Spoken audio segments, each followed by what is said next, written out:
Salut, c'est Andrzej et voici la Ducati Desert X.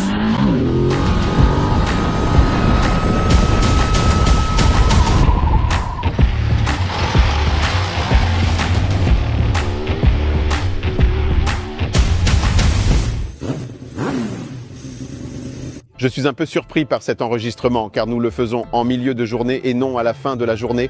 Alors permettez-moi de partager mes premières impressions concernant la conduite de cette moto qui a été construite à la maison. Je plaisante un peu, mais c'est la vérité. C'est une moto entièrement née du Covid car elle a été présentée pour la première fois à l'ICMA en 2019 et la décision a été prise que la moto serait conçue et fabriquée. Mais en réalité, pendant les ICMA, la moto que nous avons vue comme concept était probablement une Desert Sled ou simplement une Scrambler 1100 équipée de roues plus grandes, d'une suspension différente, etc. Donc ce n'était pas du tout cette moto, elles n'avaient rien à voir l'une avec l'autre en ce qui concerne le cadre, le moteur et ainsi de suite. Donc la décision a été prise de lancer la production, puis le Covid est arrivé et comme on dit joliment en anglais, quelque chose a été developed in-house, c'est-à-dire développé en interne à l'usine, mais cette fois-ci, c'était developed in-houses. Autrement dit, les gens restaient chez eux, concevaient, travaillaient. L'équipe de testeurs avait une autorisation spéciale et vivait dans le centre d'essai. Ils vivaient réellement dans le centre d'essai et roulaient tout le temps avec cette moto pour la développer. En conséquence, nous avons une machine intéressante, non seulement en termes d'apparence, mais aussi de style de conduite. Regardez, il a l'air très rustique, très simple. Je me demande si c'est aussi parce qu'il a été construit en 2 ans pendant la pandémie. Mais vous voyez ici ces petits tubes. Tout cela n'a pas l'air particulièrement sophistiqué, mais en même temps, c'est sympa, rustique, très simple. Mais en même temps, la moto est incroyablement avancée, ne serait-ce qu'en ce qui concerne l'électronique. Parce que c'est une Ducati, donc s'il dispose d'une technologie, il suffit de l'adapter à la conduite tout-terrain. Et il me semble que c'était ça le plus difficile. Le moteur Testastretta 937 CM3 11 degrés, c'est-à-dire exactement le même que vous trouverez dans la Monster et la Multistrada V2, mais avec quelques modifications. Non, il ne s'agit pas du moteur lui-même, mais plutôt de la calibration du moteur et de la boîte de vitesse, car la première et la deuxième vitesse ont été raccourcies par rapport à la Multistrada, et la calibration, c'est-à-dire le mapping, a été créé entièrement à partir de 0, ce qui nous a permis d'augmenter le nombre de cartographies disponibles. Si je ne me trompe pas, nous en avons 5. Donc, vous savez, il y a Urban, Touring, Sport, Wet et il y en a encore 2 pour le tout-terrain, Rallye et Enduro. Et en plus de cela, dans chacune d'elles, on peut régler séparément. Vous savez, le contrôle de traction, le wheelie control et ainsi de suite. Le frein moteur, l'ABS. Je vais revenir à l'ABS dans un instant. Ce qui est intéressant, c'est que ces modes enduro permettent de limiter la puissance ou d'utiliser toute la puissance. Et par exemple, le mode enduro propose par défaut 75 chevaux au lieu des 110 chevaux que cette moto possède. S'il s'agit de la cartographie complète, mais 75 chevaux avec un caractère agressif. C'est-à-dire que le moteur réagit très rapidement.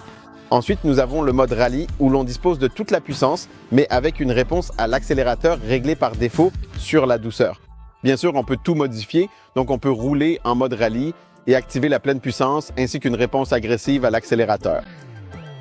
Mais ce n'est absolument pas nécessaire car ce moteur a tellement d'élan pour propulser cette moto sur le gravier qu'on n'a en réalité pas besoin d'utiliser ces cartographies agressives. Peut-être juste pour se faire un peu plus peur, pour que l'arrière glisse un peu plus, parce que vous savez, à l'heure actuelle, pratiquement toutes les motos Adventure, attendez que je ne dise pas de bêtises comme d'habitude, mais il me semble que non, sont passées à des moteurs bicylindres en ligne, alors qu'ici, on a un V, comme c'était le cas autrefois sur la KTM 990, comme c'était aussi le cas autrefois sur l'Africa Twin. Maintenant, de mémoire, vous voyez, je ne veux pas dire de bêtises, mais est-ce qu'il nous reste encore une aventure en V? Je ne crois pas. Voilà. C'est peut-être pour cela que cette moto me fait tellement penser à la KTM 990, mais elle me rappelle la KTM 990 sur l'asphalte et non pas en tout-terrain.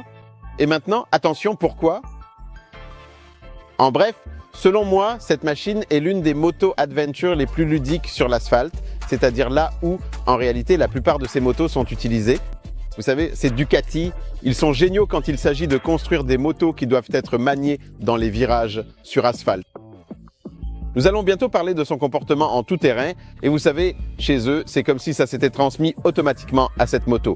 Le cadre est entièrement nouveau, le bras oscillant est entièrement nouveau, mais en même temps, le caractère de conduite de cette moto est resté, vous savez, très bolognais. Il s'engage dans les virages comme collé à la route, il change de direction vraiment de façon folle et il incite à rouler de plus en plus vite, toujours plus vite. Il procure un immense sentiment de confiance, que ce soit pour l'adhérence à l'avant ou à l'arrière. Et ça, j'aime beaucoup parce que j'aime vraiment ça sur l'asphalte, car ce cadre, tout ça semble assez rigide, il me semble, mais vous savez, il faudrait commencer à mesurer, à approfondir un peu plus la géométrie et comparer avec la concurrence. Il me semble que cette moto a en général un centre de gravité relativement haut par rapport à d'autres motos adventure. D'ailleurs, d'autant plus que ce réservoir est en métal. Quand on a commencé à rouler au début de la journée avec le réservoir plein, vous savez, il y a déjà 21 kg, rien qu'en haut, juste de carburant, sans même parler du réservoir lui-même. Cela fait que dans la première phase, beaucoup de motos donneront l'impression, vous savez, de changer de direction un peu plus rapidement. Je pense hop, hop, hop, mais une fois qu'on s'engage dans le virage, elle se conduit tout simplement de façon génialeuse. Elle veut garder cette trajectoire, elle veut s'incliner, se pencher, tu accélères, elle sort de ses virages sans problème. Évidemment, ça s'est terminé par le fait que je suis passé en mode sport. J'ai activé l'ABS en mode 1, c'est-à-dire ABS désactivé à l'arrière. Et là, ça a commencé, vous savez, à glisser partout avec cette moto, ce qui n'est évidemment pas raisonnable et que, bien sûr, je ne recommande pas. Pourquoi est-ce que je le considère comme si amusant et que je le compare au KTM 990 ? Parce qu'aujourd'hui, sur l'asphalte, j'ai vraiment pris autant de plaisir avec lui qu'avec le KTM 290 Super Adventure S, mais sans cette peur de la vitesse. Vous savez, avec le Super Adventure S, tu accélères et il lève la roue avant en 3e ou 4e vitesse tout le temps. Cette moto, elle, ne s'effraie pas comme ça. Il n'est pas très puissant parce que pour qu'il accélère vraiment, il faut monter dans les tours. Mais si on parle du sourire qu'on a en avalant les virages, en entrant dans les courbes, eh ben c'est exactement cette ambiance-là. En ce qui concerne l'off-road, ma première impression n'était même pas mitigée, mais plutôt que je me demandais ce qu'il se passait, parce que je roulais avec cette moto et la suspension fonctionnait à merveille. C'est cette suspension Kayaba, elle est vraiment bien réglée. D'ailleurs, c'est sympa que les Italiens aient opté pour une suspension japonaise. C'est la preuve que, selon moi et selon beaucoup d'autres, les Japonais sont actuellement les meilleurs pour concevoir des suspensions tout-terrain. Donc oui, elle est relativement souple sur l'asphalte, mais très stable. En tout terrain, elle réagit étonnamment vite. Tu tombes sur une pierre, il n'y a absolument aucun problème. Il passe tout simplement, paf, paf, cette moto franchit l'obstacle sans même trop rebondir à l'arrière. Mais je l'ai conduite et vous savez, il y a une flaque, une pierre, tu veux passer vite et elle était un peu rigide. Vous voyez, pas du genre à faire zip, zip, zip, pas très joueuse. Bien sûr, après avoir roulé un peu plus longtemps avec, j'ai commencé à y mettre plus de force et ce genre de choses a commencé à se produire. Ça a commencé à passer, mais malgré tout, cette moto, son caractère est tel qu'elle aime rouler vite sur le gravier, en ligne droite, dans de longs virages et ce genre de choses, et profiter tout simplement de cette adhérence, de cette suspension. Les gars ont dit qu'ils allaient m'assouplir la suspension pour la deuxième partie de la journée, donc je verrai bien. Et je vous écrirai encore dans le journal, au final, ce que je pense en tout terrain. Mais cela ne change rien au fait qu'on peut vraiment s'amuser avec cette moto et surtout grâce à ça, parce que ce moteur est linéaire, tout est agréable, mais ce V-Twin, lui, il a justement ce petit côté mordant. Il y a 94 Nm, si je me souviens bien.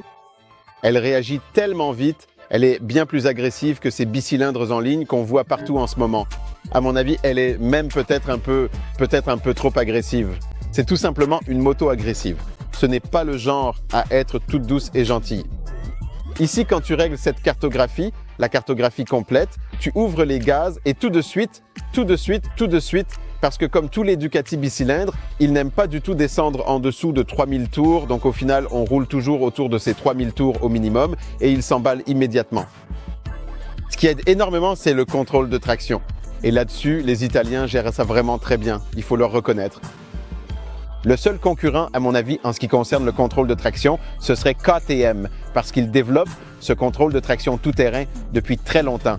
Mais ce qui est le plus important ici, comme sur l'asphalte, on ne passe généralement pas au premier niveau tant qu'on n'a pas vraiment de bons pneus, une bonne adhérence et qu'on ne sait pas bien maîtriser cette moto. Parce que ce n'est pas comme si, avec le contrôle de traction activé, il suffisait d'accélérer et que tout se faisait tout seul.